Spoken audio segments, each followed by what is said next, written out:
សួស្តីបងប្អូនថ្ងៃនេះមកនាំចំណេះដឹងវិស័យ MMO សម្រាប់បងប្អូនដៃថ្មីខ្លះៗដែលគាត់មិនទាន់ចេះអញ្ចឹងណាហើយក្នុងវិស័យនេះបើយើងមិនខំប្រឹងប្រែងមិនព្យាយាមធ្វើខ្លួនឯងផលិតខ្លួនឯងទេក៏មិនងាយបានលទ្ធផលដែរហើយលទ្ធផលរបស់វាមិនងាយស្រួលទេបងប្អូនបើស្រួលមនុស្សយើងម្នាក់ៗនឹងស្វែងធ្វើក្នុងវិស័យនេះគ្រប់គ្នាហើយវិស័យនេះពិតជាលំបាកមែនទែនបងប្អូនហើយលទ្ធផលរបស់ខ្ញុំមកតម្រាំតែបានមកដល់សប្តាហ៍ថ្ងៃនេះក៏ខ្ញុំក្នុងការផលិតវីដេអូរបស់ខ្ញុំ original នឹងវាតម្រាំតែបានលទ្ធផលក៏វាពិបាកណាស់ដែរបងប្អូនដោយសារយើងព្យាយាមប្រឹងប្រែងអត់ធ្មត់ហើយយើងត្រូវការចំណាយលុយខ្លះទៅលើវិស័យនេះដែរដូចជាបងប្អូនផលិតវីដេអូ content ម្ហូបឬ content អីផ្សេងដែលយើងត្រូវការចំណាយជាពិសេស content ម្ហូបនេះតែម្ដងហើយសម្រាប់ដែលបងប្អូនបើសិនជាអាចផលិតជា content ណាដែលថ្មី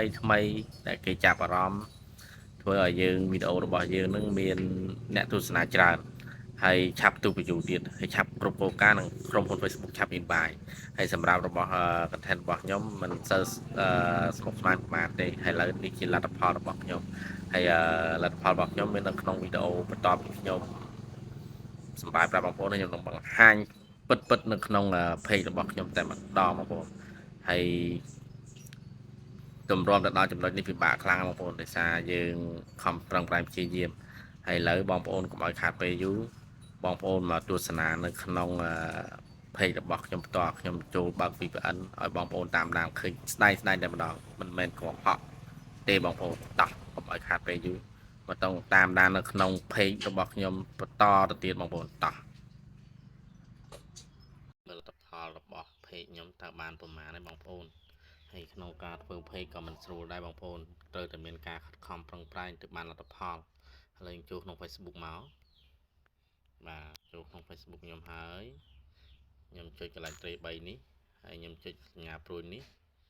ដើម្បីចូលយកមើល page របស់ខ្ញុំបាទ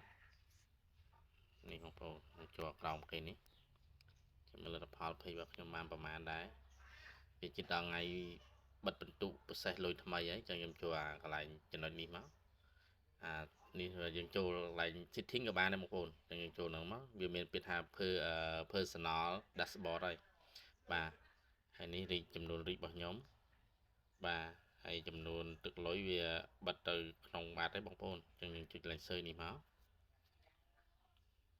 បាទយើងចុចពាក្យថា monetize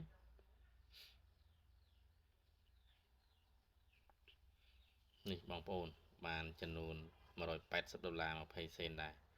ហើយវាជិតដល់ថ្ងៃពិសេសហើយបងប្អូនវាជិតដល់ថ្ងៃហើយអញ្ចឹងព្យាយាមបុកវីដេអូទាំងអស់គ្នាបងប្អូនដើម្បីបានលុយធ្លាក់ពីលើមេឃទាំងអស់គ្នាបាទអរគុណច្រើនសម្រាប់ការតាមដានវីដេអូរបស់ខ្ញុំអរគុណជួបគ្នាវីដេអូក្រោយ